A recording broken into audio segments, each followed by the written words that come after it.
Giving yourself permission to like your job, to like your neighbor, giving yourself permission to go for a long walk by yourself, giving yourself permission. You know, it's a relationship between you and the inner core of you, and understanding that really it's quite possible it's several different personalities in one. Now that sounds like quacky talk, right? It's not. Learning who you are and what you are, why you are, and how you are develops the inner core of your mind, body, and soul. And learning what it's about and how you got to where you are really does strengthen up that journey moving forward. Unplugged, because we will always say yes to creativity. Totally uncut, because we all make mistakes. So turn it into a tool. This is Arroe Unplugged. Man, I did something yesterday that I swear I was not ever going to do again. And I've guilt tripped myself since I did it.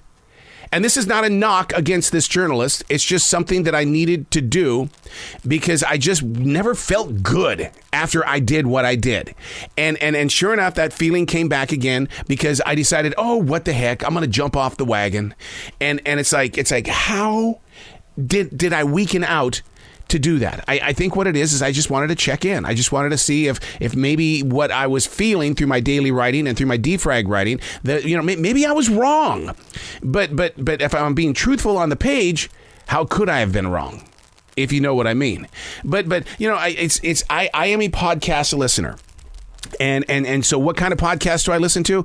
Well, I'm like many people. I got to know what's going on in the political world. I have to know what's happening in Washington, around the world. It's just that's who I've become. And the whole COVID thing is what really drove me in that direction, because I had time to really dig in and listen to these podcasters, these journalists. And once again, this has nothing to do with Chris Cuomo. It has nothing to do with him. I just know that when I listen to him, I feel like junk every single time. And it happened yesterday, and I listened to him again. I'm going, oh my God, why did you do it?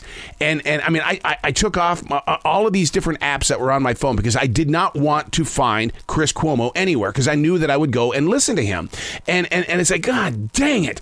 And so what did I do? I go, oh, there's no way in hell that Chris is on iHeartRadio. There's no way. No, he's not there. He's Chris. He's CNN.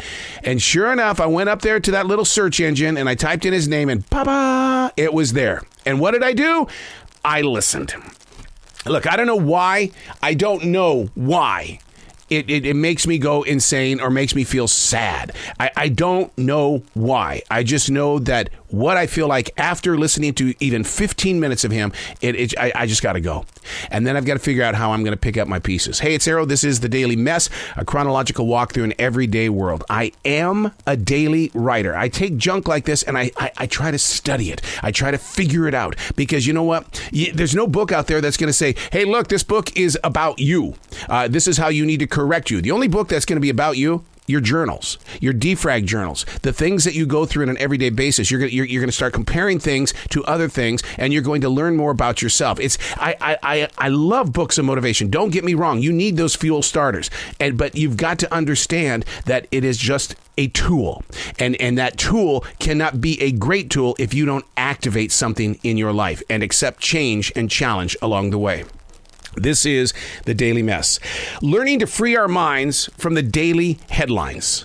Have you challenged yourself to do that? Learning to free our minds from the daily headlines. Social media deprivation has got to be practiced. We need to do this more and more every day. Billions of people worldwide always ask, but why? What is the harm? To which I always reply, what is real anymore? What is real? Everybody has their side of the story. Is it news, or is it just their side of the story?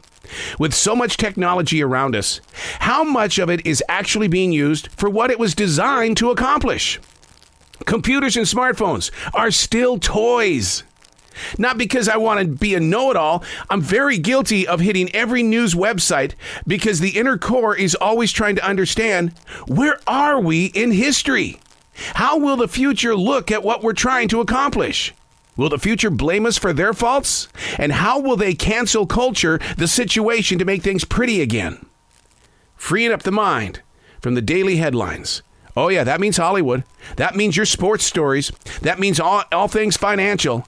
Take it all away. And what do we have? Are you ready? Take it all away. The news, the politics, the sports, the financial stuff, Hollywood. Take it all away. And what do you got?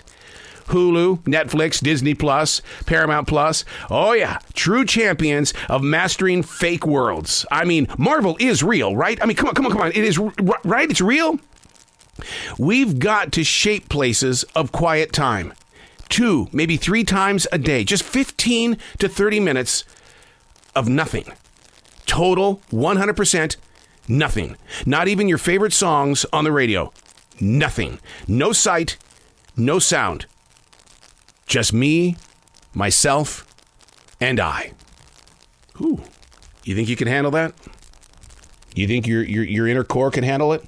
You may not welcome it. Because you've always got that urge of wanting to have something around you. You gotta know. You gotta hear. You gotta have something. And that's one of the toughest things that I've had to deal with in being a broadcaster, because as a broadcaster, I really think that I have to know everything. But the question is, what are you going to do with it? How are you going to share it? I know that when I was in terrestrial radio and we were talking over song intros, I would do a thing called infotainment, where I would turn headlines into jokes. Well, I'm not as crafty, and nor did I have a team of writers around me. Those jokes seem kind of funny to me. But in going back and listening to the air checks and listening to my old shows from the 80s, 90s, and into the new millennium, not so funny. It was like, you sound like a smartass. Why? What are you doing? And that's one of the things that I thought, this is what people want. Is it what people want? Is it what listeners are trying to pull in? Weren't you just trying to create a fake world like everybody else? You know, people take words literal. To turn it into a joke, I mean, the Daily Show. The Daily Show is supposed to be parody. It's supposed to be a joke. But people tune into the Daily Show as if it's news. I love me some Trevor Noah. I love me some Jon Stewart. But I always had to keep telling myself, this is not real. This is not real. It's parody. They're making fun of. Learning to free our minds from the daily headlines. I challenge you. 15 to 30 minutes, 2 to 3 times a day. Nothing is on. No radio, no television. Don't pick up a book. Don't even turn on a podcast. Me, myself, and I. I'm Arroe, and that's the Daily Mess.